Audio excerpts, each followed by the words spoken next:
যুবক ভাইয়েরা সাবধান, খালি গা চলা সুন্নাতের পরিপন্থী।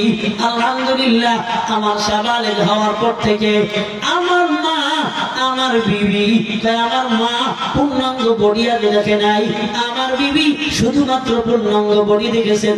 আলহামদুলিল্লাহ, আমার লজ্জা লাগে আমার এই শরীরটা অন্য কারো সম্মুখে বের করতে, আমার লজ্জা লাগে। এটা আমার ঈমান।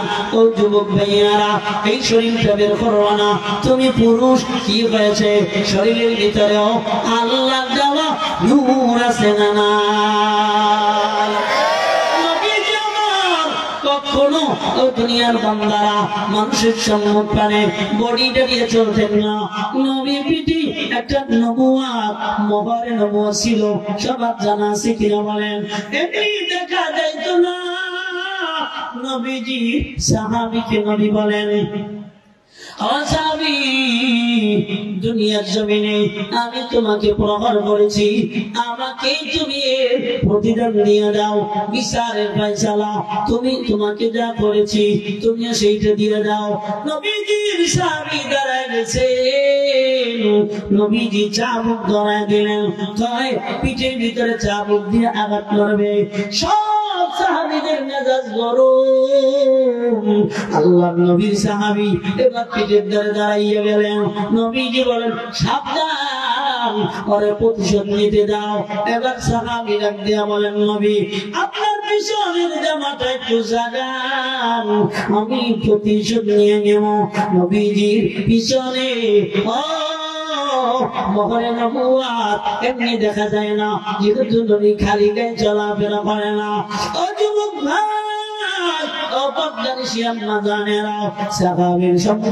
যখন নবীজি জামাটা জাগা দেয়, সামনে আগাইয়া মোহরে নবুয়াতের উপর একটা চুমু দিয়ে দেয়।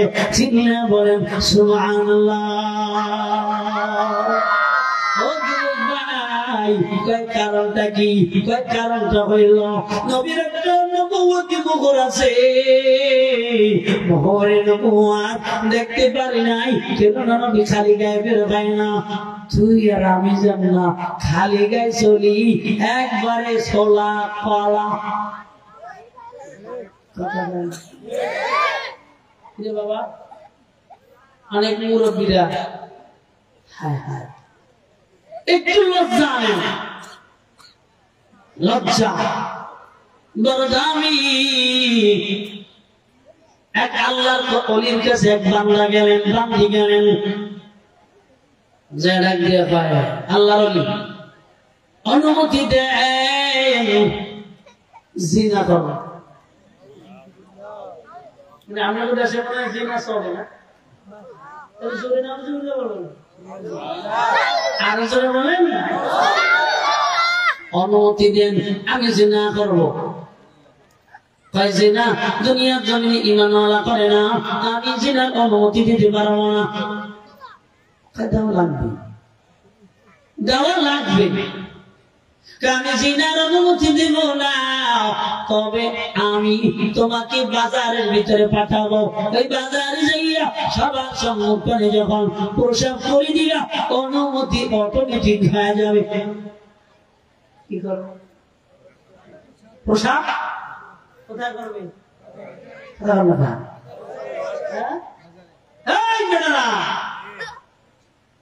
সুপারি গাছের মতন কাপড় বইরা দাঁড়ায়, একবারে মেশিন জল চলে, রাস্তা নাই, ঘাট নাই, বেহায়ের মতন কথা বলেন, ঠিক? লজ্জা করো। মহিলা এবার বাজারে চললেন, এবার বাজারে যাইয়া কাপড় জাগাইয়া প্রসাব করার জন্য তৈরি হয়ে গেলেন। ডাইনে তাকায় মানুষ দেখা যায়, বামে তাকায় মানুষ দেখা যায়, পিছনে তাকায় মানুষ দেখা যায়, সামনে তাকায় মানুষ দেখা যায়। প্রসাব না পেরা আল্লাহর ওলির কাছে হাজির। আল্লাহর ওলি ডাক দিয়ে খায়, প্রসাব করছনি? তাই হ্যাঁ। কিছু দেখছনি? তাই না। তাই তুমি প্রসাব করো নাই, মিথ্যা বলেছ।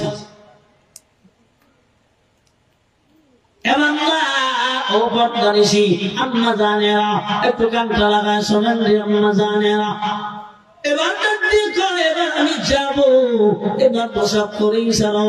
দ্বিতীয়বারের জন্য আবার মহিলা বাজারে গেলেন, একই অবস্থা, প্রসাব করতে পারলেন না। নিজের কাছে লজ্জা লাগে, কি লাগে?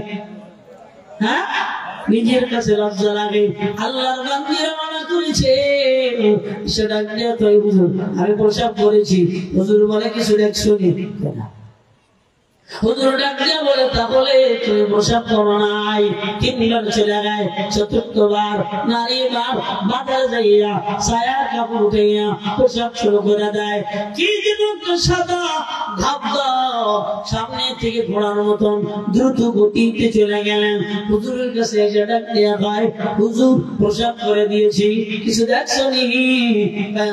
এমন এমন দেখলাম। হুজুর ডাক দিয়া বলেন, এখন তুমি যা করবা এই দুনিয়ার জমিনে কিচ্ছু তোমাকে বাধা দিবে না। কেননা তোমার লজ্জা নাই, তোমার ইমান নাই, তোমার ইমান নাই, যে কোনো কর্ম করা সম্ভব। চিল্লা বলেন ঠিক কিনা? আমার আল্লাহ দুনিয়ার ভিতরে বলেন, কদ আনজালনা আলাইকুম লিবাসান ইউয়ারি সাওআতিকুম ওয়া রিশা ওয়া লিবাসুত তাকওয়া। ও আম্মা জানেরা, মশারি মার্কা জামা আর ওন্না গায়ে দিয়ে রাস্তায় চলা, এইটা দুনিয়ার জমিনে বেহায়াপনা ছাড়া অন্য কিছু নয়। বলেন ঠিক কিনা? এমন জামা পরে শরীরের সব দেখা যায়। নবীজি বলেন, কিয়ামতের আলামত দুনিয়ার নারীরা ন্যাংটা পায়ে চলবে, তা আবার পোশাক থাকতেও ন্যাংটা। একটু আওয়াজ দিয়া বলেন, হাল জামানায় পোশাক থাকতেও ন্যাংটা আছে না নাই? আল্লাহ মুহাম্মাদদেরকে সহি বুঝদান করেন, বলেন আমিন। আরো জোরে বলেন। যেখানে নারী নিজেকে আবৃত করে রাখবে পর্দার ভিতরে, যেখানে নারী নিজের চোখ দুটো পর্যন্ত দুনিয়ার পুরুষকে দেখাবেন না, যেখানে নারী দুনিয়ার পুরুষকে দেখবেন না, এমন অবস্থায় নারী এত সেজে গুজে বের হয় দুনিয়ার জমিনে। ও আল্লাহর বান্দারা, নারী এত সেজে গুজে বের হয়, মনে হয় প্রতিদিনই শ্বশুর বাড়ি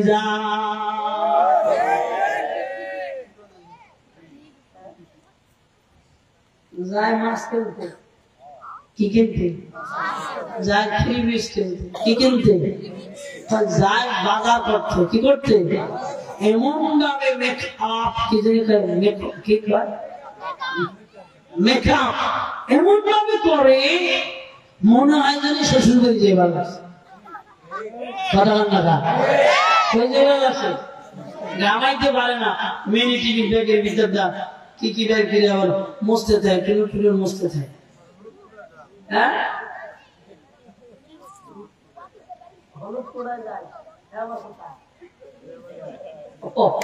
বিবাহ বাড়ি দেখছেন, বিবাহ বাড়ি। হ্যাঁ মুসলমানেরা, বিবাহ করা সুন্নত। কথা কি? বিবাহ করা সুন্নাত, কিন্তু সুন্নাত আদায় করতে যাইয়া ফরজ যারা ছাইরা দেয় এদের বিবাহে বরকত থাকে না। হিন্দুরা বিবাহ বাড়ির ভিতরে গায়ে হলুদ দেয়, খ্রিস্টানরা বিবাহ বাড়ির ভিতরে গায়ে হলুদ দেয়, মুসলমানও যদি গায়ে হলুদ দেয় তাদের ভিতরে তোমার ভিতরে ভেদাভেদ কোথায়? চিন্তা করেন, ৮-১০টা নারীকে এক রঙের কাপড় পরাইয়া, তাও পাহাড়ি রঙের কাপড়, এমন কাপড় পরাইয়া, এইগুলা দিয়া নর্তকীর মতন সাজাইয়া, কপালে তিলক দিয়া, কথা বলে কেন? বিবাহ বরকত থাকে না। হঠাৎ করে একদিন কানে আওয়াজ, দুনিয়ার জমিনে অমুক বিবাহ স্বামী স্ত্রী বিচ্ছেদ হয়ে গেছে। তাই কেন বিচ্ছেদ হইল? তাই এই ঝগড়া কয়টা মাধ্যম, আল্লাহ খুশি না, আল্লাহ বেজার। যেখানে আল্লাহ নাই ওটা শান্তিতে থাকতে পারে না। বলেন ঠিক কিনা? এজন্য হাতে দিতে বলবো, আম্মা জানেরা পর্দার ভিতরে চলে যান। নবীজি বলেন, ও দুনিয়ার নারীরা, দুনিয়ায় যারা সেজে গুজে বের হয়, যতটুকু সুন্দর না হয় শয়তান এর চেয়েও বেশি সুন্দর বানায়। নাউজুবিল্লাহ। শয়তানের চেয়ে বেশি সুন্দর বানায় দেয়। নবীজি বলেন, যে নারী সেজে গুজে বের হয়, এটা নারী বের হয় না, শয়তান বের হয়।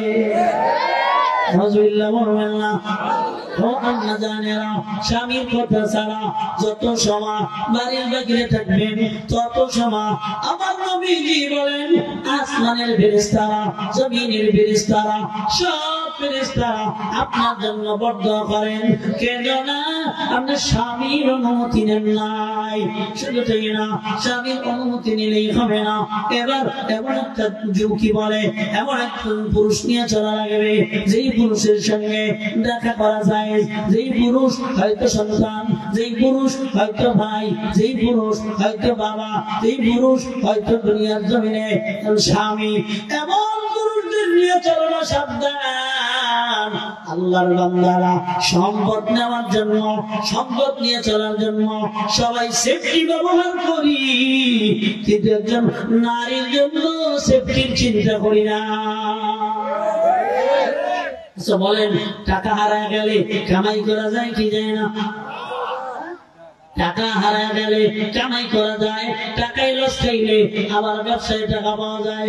কিন্তু বিবির চরিত্র যদি নষ্ট হয়, কিয়ামত পর্যন্ত বিবির চরিত্র ভালো বানানো যায় না। টাকা দিয়ে মানুষের চরিত্র কেনা যায় না। কথা বোঝেন নাই মনে হয়? টাকা দিয়ে মানুষের চরিত্র কেনা যায় না। এজন্য আল্লাহর বান্দারা দুনিয়ার জমিনে আমরা তাকওয়ার পোশাক পরবো। ও আম্মা জানেরা, দুনিয়ার জমিন, এই দুনিয়ার জমিনে আমরা স্বামীর খেদমত করবেন। আম্মা জানেরা, নবীজি বলেন, স্বামীর খেদমত এত দামি, জান্নাতের সব দরজা খোলা থাকবে স্বামীর খেদমতকারী নারীদের জন্য। যে কোনো দরজা দিয়া ইচ্ছা জান্নাতে ঢুকে যাবে। সমাজের ভিতরে আমল নাই বললেই চলে, সব দরের আমল। বলেন, সব কিসের আমল? সব দরের আমল। বুঝেননি? সবাই করে, আমি বলেন সবাই করে, আমিও। কিরে ভাই, সবে বলাতে নাই, এত নামাজ কেন বলো? সবাই করে। ভাই, ফজরের নামাজে যাবি না? কয়জনে যাবে? বলেন না কেন? এটা যুবকরা বেশি ইউজ করে। এক ভাই ডাক দিয়া বলেন আর এক ভাইকে, ফজরে যাবি না? যাবে না কয়জন? ঘুমা। তার মানে দরের নামাজ পড়ে, জোরে বাদাম টানায়, হাঁটায় বাদাম টানায়, উজানের খবর নাই, সবাই করে, তাই আমি করি। ঠিক কিনা? আমার একদল স্লোগান দেয়, হুজুররা সমাজ নামাজ বোঝে, হুজুররা সমাজ নামাজ বোঝে না। হ্যাঁ, আমরা ওই সমাজ বুঝি না যেই সমাজ পদ্দিনদের সমাজ, আমরা ওই সমাজ বুঝি না যেই সমাজ ইহুদিদের সমাজ, আমরা ওই সমাজ বুঝি না যেই সমাজ এই দুনিয়ার জমিনে ব্রিটিশদের সমাজ, আমরা এমন সমাজ বুঝি না যেই সমাজ ইন্ডিয়া আমাদের সমাজ। ঠিক না? খান হুজুররা সমাজ নামাজ আজও বুঝে নাই, পূর্বেও বুঝে নাই। নবীজির সাহাবী হেরাক্লিয়াস, এত বড় পারস্য বাদশা, নবীজির দূত হাজির হেরাক্লিয়াসের সম্মুখে সবাই খানার জন্য বসলেন। নবীজির সাহাবী খানার জন্য বসলেন, সবাই খানা খায় আর ফেলায়, কিন্তু নবীজির সাহাবী খানা পড়ছে, এবার খানা উঠাইয়া বাম হাতে রাখে, এবার কি বলে, বাম হাত দিয়ে উঠাইয়া ডান হাতের তালায় রাখলেন। যখন রাখলেন, কাছ থেকে আরেকজন, কি রে নবীর সাহাবী, এমন একটা শিক্ষিত পরিবেশে খানা যদি টোকা খায় দাও, তোমাদেরকে বলবে সমান নামাজ পড়ো না। আমি আহমদের জন্য আমার নবীর একটা সুন্নাত আমি সারিয়ে দিব, তা হতে পারে না। চিল্লা কোন সুবহানাল্লাহ। এই না খানা নিচে বসে টোকা খায়, আওয়াজ দিয়ে বলেন বাবা খানা রিজিকের মালিক কেডা? আল্লাহ বলেন ইন্নাল্লাহা হুয়ার রাজ্জাক। ও দুনিয়ার বান্দা, নিশ্চয়ই রিজিকের মালিক হলো আল্লাহ। সুবহানাল্লাহ। না এমন খানা বিবাহ বাড়ি গেলে দেখা যায় খানা কয় কুত্তায় সেটে সেটা খায়, কিন্তু মানুষ চেটে খায় না। কথা বলেন ঠিক কিনা? বিবাহ বাড়ি গেলে আমার অবস্থা কি লাগে? বুঝেন বাবা, একটা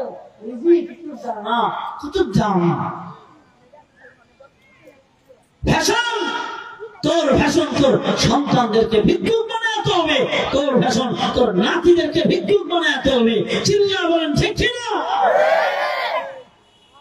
ভাত পোকা খা, তোর নাতি কেন 14 পুরুষ আল্লাহ চালাবে।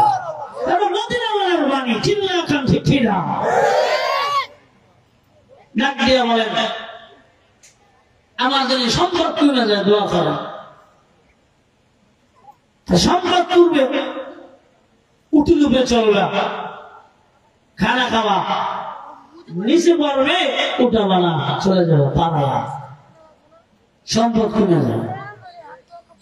আল্লাহ বান্দা সম্পদ কমানে লেগে এবার উঠছে, ওটা খানা খাচ্ছে, হাতের থেকে খানা বালুর ভিতরে ভরে গেছে। যখন বালুর ভিতরে ভরে গেছে উঠতে লাভ নাই না, সুন্দর করে ধুইয়া আবার বিসমিল্লাহ বলে খাওয়া শুরু করছে। সম্পদ আল্লাহ আরো বাড়াই দিচ্ছে। সম্পদ কমানোর লাইগা ট্যাবলেট ছিল, কিন্তু ট্যাবলেট যেটা নিয়ে নাও এটাই তো কাম হয় না। কেমন ইউজ করেছো, কেমন ব্যবহার করেছো? ডাক দিয়া বলে হুজুর উটের উপরে খানা খেয়েছি, খানা নিচে বলেছেন, এরপরে আমি সহ্য করতে পারি নাই, লাভ দিয়ে নেই মা, খানা যৌথ হয়ে না আবার খেয়ে নিয়েছি। হুজুর ডাক দিয়া বলেন আমার আল্লাহ তোমার শুকরিয়াটা রিজিক আরো বানায় দিয়েছে।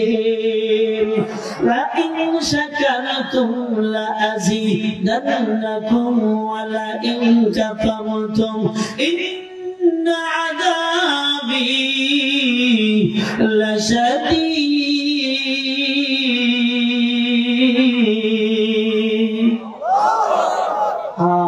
আল্লাহ বলেন লাইন শাকারতুম, ও দুনিয়ার বান্দারা তোমরা যদি শুকরিয়া আদায় করো, খেয়াল করেন লাইন শাকারতুম লাযিদান্নাকুম। আল্লাহ বলে কিসের শুকরিয়া? নিয়ামতের শুকরিয়া আদায় করো না। আল্লাহ বলেন আমি সম্পদ আরো বাড়ায় দেব, মানে নিয়ামত আমি আরো বাড়ায় দেব। লাইন কাফারতুম, এই দুনিয়ার জমিনে তুমি যদি তোমরা যদি কি করো না শুকরিয়া করো, আল্লাহ বলেন আমি আল্লাহ তোমার একটা সিনা নিয়ে যাবো। শুধু তাই না, কঠিন আযাবের ভিতরে গ্রেফতার করব। চিল্লা বলেন না নাউযুবিল্লাহ। সম্পদের প্রতি খেয়াল করা। ও যুবক ভাইয়ারা, অনেকে খানা খায় বাম হাত দিয়া, আছে না নাই? বিড়ি খায় ডান হাত দিয়া, সিগারেট খায় ডান হাত দিয়া, খানা খায়। যুবক ভাই একটু কথা বলেন, খানা খাই কোন হাতটা? এই যে পানি, এটা না, এই যে পানি, পানি এটা খানা না, এটা খাবার না, এটা খান না, না ফেলাই দেন, ফেলাই দেন না খান। এইটা হালাল খানা। কুলু ওয়াশরাবু ওয়ালা তুসরিফু, খাও পান করো।